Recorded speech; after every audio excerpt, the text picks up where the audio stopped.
This week in the Scottish Parliament we continue with debates in the afternoon, although we still do not yet have the committees starting up. They are due to start the following week. So one of the debates this week, which I'm hoping to speak in myself, is the education debate, which has been called by the Conservatives and which is due to touch on the subject of the named person. Now this is a piece of legislation which has already been passed, although it's being challenged in the courts.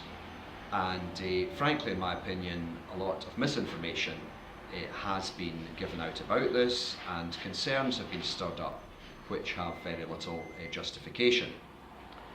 The basic idea is that we've had a number of very sad incidents in Scotland and beyond, for example Declan Haney and Baby P, where the major criticism has been that the public services, be that education, social work, health, police, have not been very joined up.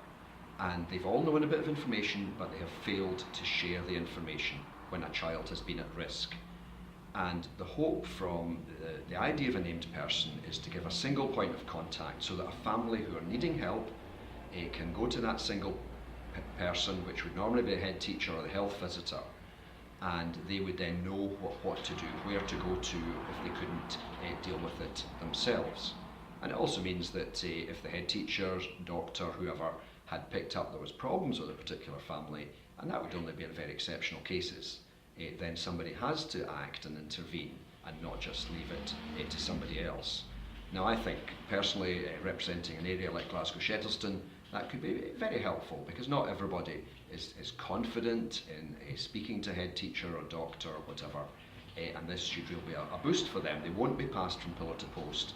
Somebody will have to help that family. So I am very enthusiastic about the concept of the named person. I think it will really help vulnerable families, and if the public sector doesn't need to intervene, it should mean a more joined up approach. Now I do accept that some people have concerns that family life shouldn't be interfered with, and I accept that and I agree with that, but I don't think that's the big risk with this legislation. And I think the danger of not having the named person in place is that vulnerable families will not know where to go, and we would continue to have the danger of people knowing information, not sharing it, and then something tragic happens. So I will be speaking hopefully this week in the debate, and I will be very much supporting the named person.